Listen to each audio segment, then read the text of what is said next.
உங்களில் எத்தனை பேர் ஒரு பட்டியலினத்து பையனை கல்யாணம் பண்ணிக்க ரெடியாக இருக்கீங்க அப்படின்னு கோபிநாத் கேட்ட உடனே அந்த அரங்கத்தில் இருந்த அந்த சைலன்ஸ் இருக்குல்ல அந்த பெண்கள் மத்தியில் அது என்ன சொல்ல வருது அப்படின்னா,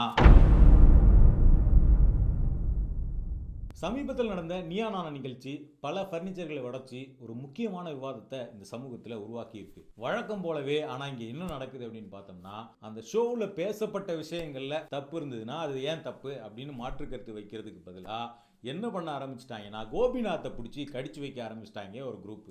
நம்ம இவ்வளோ நாளாக என்ன பண்ணி வச்சிருந்தோம் அப்படின்னா, கிராமம் அப்படின்னா அது ஒரு பச்சை பசேல்னு இருக்கக்கூடிய பசுமையான இடம், ஒரு தூய்மையான இடம், அங்கே இருக்கக்கூடிய மனிதர்கள்லாம் கள்ளம் கபடம் இல்லாத வெள்ளை உள்ளங்கள் அப்படின்லாம் பல புனிதங்களை நம்ம கிராமங்களை மையப்படுத்தி ரொம்ப நாளாக கட்டி வச்சிருந்தோம். ஆனால் உண்மையில் அப்படியெல்லாம் ஒன்றும் கிடையாது. கிராமமாக இருந்தாலும் நகரமாக இருந்தாலும் ஒவ்வொன்றுத்துக்கும் ஒவ்வொரு தன்மை இருக்கு. இதில் புனிதம்னு எதுவுமே கிடையாது அப்படின்னு சமீபத்தில் வெளியான இந்த நீயா நானா நிகழ்ச்சி தெளிவா படம் பிடிச்சு காட்டிடுச்சு. ஆக்சுவலா இந்த ஷோ எதன் அடிப்படையில் நடக்குது அப்படின்னா, கிராமத்து பசங்களை கல்யாணம் பண்ணிக்க விரும்பாத கிராமத்து பெண்கள், அதாவது நகரத்து பசங்களை நாங்க கல்யாணம் பண்ணிக்கிறோம் அப்படின்னு சொல்லக்கூடிய கிராமத்து பெண்கள், இன்னொரு பக்கம் கிராமத்து பசங்களை பெற்ற தாய்மார்கள், இப்படி ரெண்டு பக்கமா உட்கார்ந்து தான் இந்த விவாதம் நடந்தது. இந்த விவாதத்துல ஒரு முக்கியமான ட்விஸ்ட் உள்ள நடந்து இது சமூகத்துல ஒரு முக்கியமான விவாதத்தை உருவாக்கி இருக்கு. ஆக்சுவலா இங்க நாங்க நகரத்து பசங்களை கல்யாணம் பண்ணிக்க போறோம், கிராமத்து பசங்களை கல்யாணம் பண்ணிக்க மாட்டோம் அப்படின்னு சொல்லக்கூடிய பெண்கள்லாம் கிராமத்து பசங்க பிடிக்குது பிடிக்கல அப்படிங்கிற கான்டாக்ஸ்டுக்குள்ளேயே போல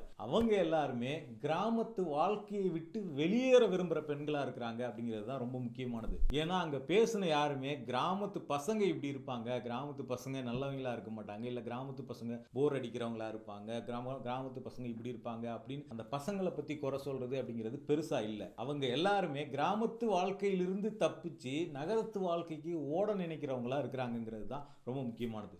அப்ப அடிப்படையில் இந்த ஷோ என்னவா மாறுது அப்படின்னா, இங்க இவங்க கிராமத்து ஆண்களை ரிஜெக்ட் பண்ணிட்டு நகரத்து ஆண்களை நோக்கி போல, கிராமங்களை ரிஜெக்ட் பண்ணிட்டு நகரத்தை நோக்கி போறாங்க. அதுக்கு காரணங்களா அவங்க என்ன முன்வைக்கிறாங்க அப்படின்னா, எல்லாரும் ஒவ்வொரு காரணங்களை முன்வைக்கிறாங்க. பெண்களுக்கு அடிப்படையில் கிராமங்களில் சுதந்திரம் இருப்பது இல்லை, எங்களுக்கு நல்ல வாழ்க்கை கிடைக்குது, வசதி கிடைக்குது, என்டர்டெயின்மெண்ட் கிடைக்குது அப்படிங்கிறத தாண்டி கிராமங்களில் இத்தனை வகையான ஒடுக்குமுறைகள் இருக்குது அப்படிங்கிறத கிராமத்து பெண்கள் அவங்க வாயாலேயே சொல்கிறாங்க. அப்போ அங்கேருந்து எல்லாரும் ஒவ்வொரு விஷயத்த சொன்னப்ப அங்கேருந்த ஒரு பெண்ணு மட்டும் பார்த்தோம்னா இந்த விஷயத்துக்குள்ள கிராமங்களில் ஜாதி இருக்கிறது அப்படிங்கிற ஒரு விஷயத்தை முன்வைக்கிறாங்க. அப்போ எதிர்த்தரப்புல இருந்து ஒரு அம்மா என்ன சொல்கிறாங்கன்னா, அப்படியெல்லாம் ஒன்றும் கிடையாது, இப்போ இந்த பொண்ணு எனக்கு பிடிச்சிருக்கு, அது எந்த ஜாதியாக இருந்தாலும் என் பையனுக்கு நான் கல்யாணம் பண்ணி வைக்கிறேன் அப்படின்னு சொல்லும்போது அந்த பெண் என்ன பண்ணுறாங்க அப்படின்னா, ஓப்பனாக நான் ஒரு எஸ்சி கம்யூனிட்டியை சேர்ந்தவங்க, இப்போ என்ன சொல்கிறீங்க அப்படின்னு ஓப்பனா ஒரு முக்கியமான கேள்வியை முன்வைக்கிறாங்க. அப்ப என்ன நடக்குதுன்னா, அந்த அம்மா அப்படியே பதில் பேச முடியாம அமைதியாகிறாங்க.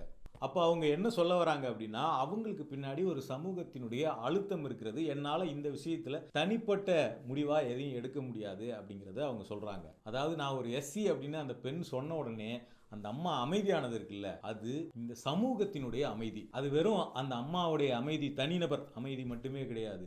இப்பெல்லாம் யார் சாதி பார்க்குறா, இப்பெல்லாம் யார் சாதி பார்க்குறான்னு இந்த சமூகத்திலிருந்து எழுப்பப்படுற குரல்கள் இருக்குல்ல, அந்த குரல்களை நோக்கி இந்த ஒற்றை கேள்வி எழுப்பப்பட்டா எப்படி ஒரு அமைதி நிகழுமோ அந்த அமைதி தான் அந்த அம்மாவினுடைய முகத்தில் தெரிகிற அந்த அமைதி.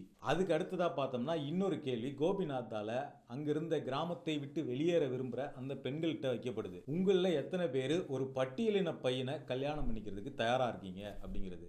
உடனே ஒட்டுமொத்த மயான அமைதி அங்கே நிலவுது. ஒரு நபர் கூட அங்கே கை தூக்கல. அப்போ நமக்கு என்ன தோணுது அப்படின்னா, அங்கே நிகழ்கிற ஒட்டுமொத்த அமைதியில் அந்த கூட்டத்துக்கு மத்தியில் நமக்கு நான் ஒரு எஸ்சி அப்படின்னு வெளிப்படையாக அந்த இடத்துல ஓப்பன் ஸ்டேட்மெண்ட் கொடுத்த அந்த பெண் இருக்குல்ல, அந்த பெண்ணுடைய மனநிலை அந்த நேரத்தில் என்னவா இருக்கும் அப்படின்னு தான் நமக்கு அவங்களுடைய முகத்தை தான் பார்க்க தோணுது.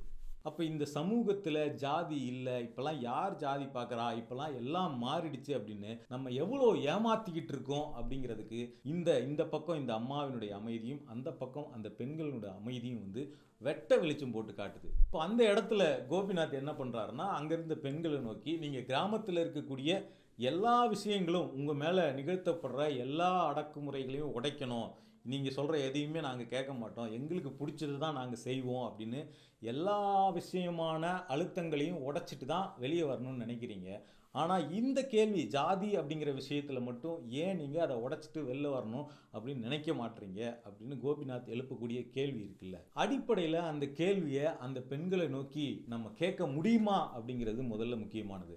ஏன் அப்படின்னா அந்த பெண்களோட அமைதி அப்படிங்கிறது அவங்களுடைய தனிப்பட்ட அமைதியா அப்படிங்கிறது முதல் கேள்வி. அவங்களுடைய தனிப்பட்ட அமைதியா இருந்தா நிச்சயமா அவங்களுக்கு கோபிநாத் சொன்ன கேள்வி அப்படிங்கிறது நியாயமா நேருக்கு நேராக கேட்கிற கேள்வியா இருக்கும். ஆனா இந்த விஷயத்துல இன்னொரு பக்கமும் இருக்கு. அது என்ன அப்படின்னா அந்த பெண்கள் விருப்பப்பட்டாலும் இதை அவங்களால செய்ய முடியுமா அப்படிங்கிறது இன்னொரு கேள்வி. ஏன்னா அவங்களுடைய அமைதி என்பது இந்த சமூகம் பின்னாடி இருந்து அவங்க வாயை பொத்துகிற ஒரு வகையான அழுத்தத்தின் மூலமா கொடுக்கக்கூடிய அமைதி. இப்போ மற்ற விஷயங்கள் எல்லாம் அவங்க உடைக்கலாம்னு நினைச்சாங்கல்ல, இதை ஏன் உடைக்கணும்னு நினைக்கல அப்படின்னா மற்ற விஷயங்கள் எல்லாமே அவங்களுடைய தனிப்பட்ட வாழ்க்கை முறை சம்பந்தமானதா இருக்கு. நான் நகரத்துக்கு போகணும், நான் ஜாலியா இருக்கணும், நான் என்னுடைய ஃப்ரீடம் இருக்கணும், ஏன் கேரியரை நான் பார்த்துக்கணும், இது எல்லாமே பார்த்தோம்னா என் மாமியார் மாமனார் எப்படி இருக்கணும், இது எல்லாமே அவங்களுடைய தனிப்பட்ட வாழ்க்கை சம்பந்தமா இருக்குது. அந்த இடத்துல அவங்களால பிடிவாதம் பிடிச்சு ஒரு விஷயத்தை வீட்டில் பிடிவாதம் பிடிச்சோ இல்லை முரண்டு பிடிச்சோ இல்லை சண்டை போட்டோ அவங்களால ஒரு விஷயத்தை அடையக்கூடிய வாய்ப்பு அவங்களுக்கு இருக்கு. அது கிடைக்க வாய்ப்பு உண்டு. ஆனா ஜாதியை தாண்டி திருமணம், அதுவும் ஒரு பட்டியலின சமூகத்தை சேர்ந்தவரை ஒரு திருமணம் அப்படின்ற ஒரு இடம் வரும்போது இந்த விஷயத்துல அவங்க முரண்டு பிடிச்சு நின்னாங்கன்னா அவங்களே கொலை செய்யப்பட வாய்ப்பு உண்டு. ஏன்னா இது அவங்களுடைய தனிப்பட்ட விஷயமா பார்க்கப்படாது. ஏன்னா அந்த சமூகம் அப்படி வச்சிருக்குது. எத்தனை ஆணவ படுகொலைகளை நம்ம பார்க்கிறோம், இன்னும் நடந்துகிட்டு இருக்கு. எனக்கு பட்டியலின சாதி பையனை பிடிச்சிருக்கு, நான் கல்யாணம் பண்ணிக்க போறேன் அப்படின்னு ஒரு வேற ஜாதியை சேர்ந்த ஒரு பெண் முடிவு எடுக்கிறா அப்படின்னா அதை அவ சுதந்திரமா அவங்க வீட்டில் தனிப்பட்ட முறையில் சண்டை போட்டு அதை நடத்தி காட்டுறதுக்கான இடம் இந்த சமூகத்தில் இருக்குதா அப்படிங்கிற கேள்வி ரொம்ப முக்கியமானது. அப்படி அடம் பிடிச்சி முரண்டு பிடிச்சா அந்த பெண்ணை கொலை செய்யப்படுறதுக்கான வாய்ப்பு இருக்கு. அப்ப இப்படி ஒரு சமூகத்தை வச்சுக்கிட்டு அந்த பெண்களை நோக்கி இப்படிப்பட்ட கேள்வி எழுப்பி அவங்களுடைய மௌனத்தை வைத்து அவங்கள குற்றவாளியா நம்ம மாற்ற முடியாது. ஏன்னா அந்த பெண்களினுடைய மௌனம் இந்த சமூகத்தின் அழுத்தம் கொடுக்கிற மௌனம்.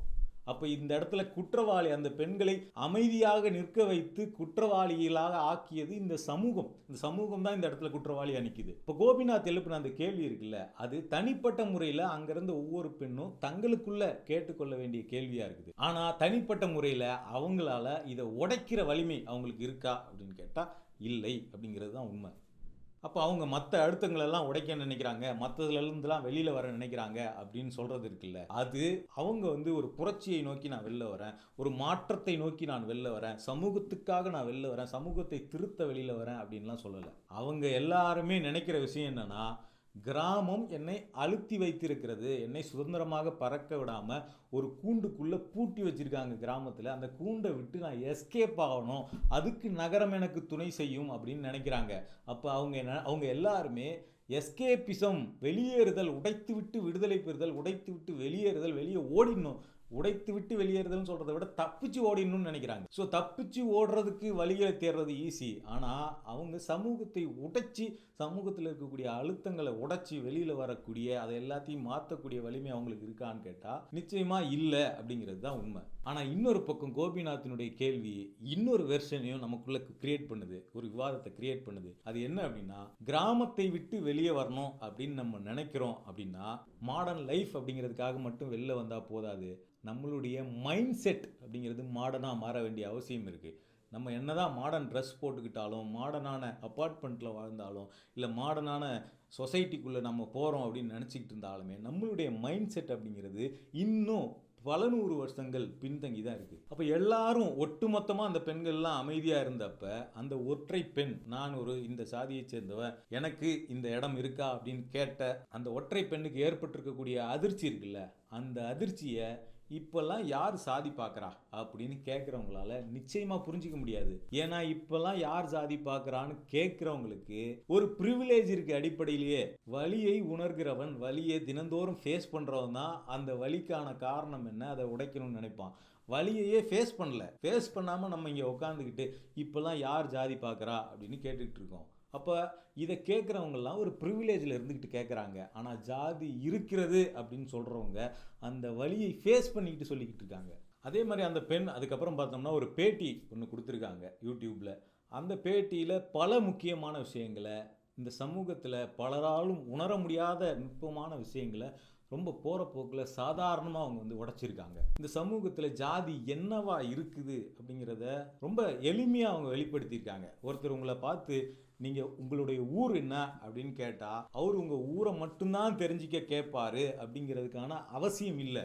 ஏன்னா உங்க ஊர் என்ன, உங்க ஏரியா என்ன அப்படின்னு கேட்குறவங்களுக்குள்ள நீங்க என்ன ஆளு அப்படின்னு தெரிஞ்சுக்கிற ஆர்வமும் சிலரிடம் இருக்கிறது அப்படிங்கிறத ரொம்ப எளிமையா போற போக்குல அவங்க சொல்லிட்டு போறாங்க. ஏன்னா இதெல்லாம் நான் ஃபேஸ் பண்ணியிருக்கேன் அப்படிங்கிறத அவங்க சொல்றாங்க. உங்க ஊர் என்ன, உங்க ஏரியா என்ன அப்படின்னு சொல்லும்போது என் பக்கத்துல நிற்கக்கூடிய சக வேற சாதி மாணவி வந்து அவங்க வெளிப்படையா நான் இந்த ஊர் இந்த ஏரியால இருந்து வரேன் அப்படின்னு சொல்லும்போது என்னால அதை சொல்ல முடியல. நான் அப்படி சொன்னா அந்த இடத்துல நான் என்னவாக பார்க்கப்படுவேன் அப்படிங்கிற குழப்பம் அப்படிங்கிறது இருக்குல்ல, இதுதான் அந்த நீங்க எந்த ஊர் எந்த ஏரியா அப்படின்னு கேட்கறதுக்குள்ள இருக்கக்கூடிய நுட்பமான விஷயமா இருக்கு. அதே மாதிரி எல்லாரும் ஒவ்வொரு ஜாதி வச்சிருக்காங்க, அவங்கவுங்க ஒவ்வொரு ஜாதிக்கு ஒவ்வொரு பெருமை இருக்கு. ஜாதி யாருக்குன்னு கேட்டால் ஓப்பனாக சொல்லிக்க வேண்டியதுதானே, அதில் என்ன தப்பு இருக்கு அப்படின்னு கேட்பாங்க. அப்போ அதையும் அந்த பெண் சொல்றாங்க. இப்போ நாங்கள் 4 பேர் ஃப்ரெண்ட்ஸ் இருக்கோம் அப்படின்னா ஒருத்தவங்க வந்து என் ஜாதி இது அப்படின்னு சொல்லிட்டு இன்னொருத்தவங்களை பார்த்து நீங்க என்ன அப்படின்னு கேட்குறாங்க அப்படின்னா அவங்க எல்லாருமே இடைநிலை சாதிகளாவோ உயர் சாதிகளாகவோ இருக்கவங்க அவங்களுடைய சாதி அடையாளத்தை வெளிப்படையாக சொல்ல முடியுது அவங்களால. ஆனால் நான் சொன்னேன்னா அடுத்த கணம் இவங்க என்னை எப்படி பார்ப்பாங்க அப்படிங்கிற கேள்வி இருக்குல்ல, அதையும் அந்த பெண் முக்கியமாக எழுப்புறாங்க. அதே மாதிரி காலனிங்கிற வார்த்தை எதனால பயன்படுத்தப்படுது அப்படிங்கிற கேள்வியை அந்த பெண் முக்கியமாக எழுப்பியிருக்காங்க. ஏன்னா எங்கள் ஏரியா ஒரு நகர்னு சொல்லுங்க, எதுக்காக அதை காலனின்னு அடையாளப்படுத்துறீங்க அப்படின்னு கேட்டிருக்காங்க. இது வந்து பார்த்தோம்னா இந்த லப்பர் பந்து படத்தில் நம்ம பார்த்துருக்கலாம். அந்த படத்தில் அந்த முதல் சீனில் அந்த கிரிக்கெட் ஆடுறப்ப அந்த டீமில் சேர வர்றப்ப டேய் இந்த காலனி வாத்தியார் பையன் தானே அப்படின்னு கேட்கும்போது இல்லைண்ணே வாத்தியார் மோவன் அப்படின்னு சொல்லு அப்படின்னு சொல்லுவாங்கல்ல, அந்த வார்த்தையை எங்கள் மேலே ஏன் திணிக்கிறீங்க அப்படின்னு சொல்லக்கூடிய விஷயம், கேட்கக்கூடிய விஷயம் இருக்குல்ல, அது ரொம்ப முக்கியமானது. இது இன்னைக்கு வந்து தமிழக அரசால் அதிகாரப்பூர்வமாக அறிவிக்கப்பட்டிருக்கு. காலனி என்ற தீண்டாமைக்கான சொல், தீண்டாமையை குறிக்கிற சொல்லாக மாறி இருக்கக்கூடிய காலனி அப்படிங்கிற சொல் வந்து அரசு ஆவணங்கள்ல இருந்து முழுமையாக நீக்கப்படும் அப்படின்னு தமிழக அரசு சார்பில் அறிவிக்கப்பட்டிருக்கு. அதே மாதிரி நீங்கள் எப்படி இவ்வளோ போல்டாக பேசுறதுக்கு தெரிஞ்சுக்கிட்டீங்க, எப்படி உங்களுக்கு இது தோணுச்சு அப்படின்னு கேட்கும்போது அவங்க வந்து நான் திரைப்படங்களை பார்த்து கற்றுக்கிட்டேன்னு சொல்கிறாங்க. இப்போ இங்கே சொல்லிக்கிட்டு இருக்காங்க இல்லைங்களா, ரஞ்சித், மாரி செல்வராஜ், வெற்றிமாறன், இவங்கள மாதிரியான ஆட்கள் தான் சமூகத்தையே கெடுத்துட்டாங்க, சமூகத்தையே ஜாதியா மாத்திட்டாங்க அப்படின்னு சொல்லிட்டு அவங்களுக்கெல்லாம் பதில் சொல்ற மாதிரி அமைஞ்சிருக்கிறது தான் அந்த பொண்ணோட பதில். ஏன் அப்படின்னா இவ்வளோ நாள் வந்து இந்த விஷயங்கள்லாம் பார்த்தோம்னா இயல்பான ஒன்றா பார்க்கப்பட்டுக்கிட்டு இருந்துச்சு.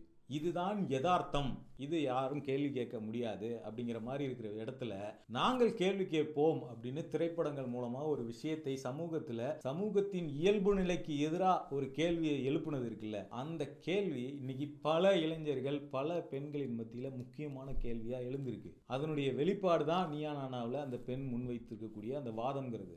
இதுதான் சமூகத்தில் இன்னைக்கு ஒரு விவாதத்தை உருவாக்கி இருக்கிறது. உண்மையிலேயே நம்ம சரியாக தான் இருக்கிறோமா இல்லை நம்ம தப்பாக இருக்கிறோமா அப்படின்னு அங்கே உட்காந்துருக்கக்கூடிய எல்லா பெண்களையும் யோசிக்க வச்ச விஷயம் இருக்குல்ல, அதில் இந்த மாதிரியான திரைப்படங்களின் தாக்கம் இருக்குது அப்படிங்கிறத அவங்க வெளிப்படுத்துகிறாங்க. நாங்கள் பட்ட கஷ்டத்தை இதுக்கு முன்னாடி யாருமே காட்டலை, நாங்கள் இப்படி இருக்கிறது இயல்பு அப்படின்னு தான் எல்லாரும் காட்டிக்கிட்டு இருந்தாங்க அப்படிங்கிறது தான் அவங்க சொல்கிறது. இப்போ நம்ம நாட்டாம படத்துலையோ இல்லை வந்து வேற ஒரு பட்டத்தில் பண்ணையார் நடந்து வரும்போதோ ஒருத்தர் வந்து துண்டை வந்து கையில் இப்படி உள்ள வச்சுக்கிட்டு குனிஞ்சு நிற்கிறது இருக்குல்ல, அது வந்து இது ஏன் இவர் இப்படி நிற்கணும் அப்படிங்கிற கேள்வி நம்மள யாருக்குமே எழல. ஏன்னா இது இந்த சமூகத்தினுடைய இயல்பாக இருந்தது. இயல்பை நோக்கி நம்ம கேள்வி எழல. ஆனால் அது இயல்பு கிடையாது. இது நானா குனியல, எனக்கு குனியறதுக்காக நான் திணிக்கப்பட்டிருக்கிறேன்.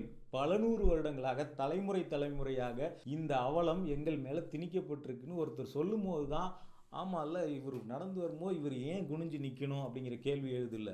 அதுதான் ஒரு கலை சமூகத்தில் நிகழ்த்துகிற மாற்றம். அப்போ நாங்கள் பட்ட கஷ்டம் என்ன அப்படிங்கிறத யாருமே காட்டல.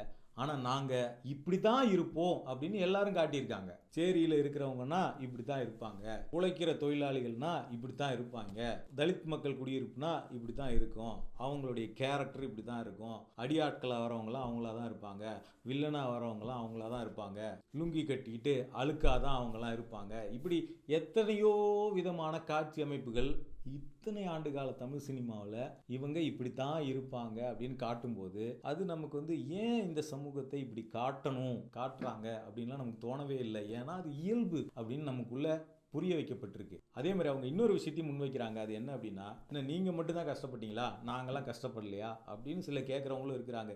எங்கள் ஜாதி ஆட்கள்லாம் கஷ்டப்படலையா அப்படின்னு.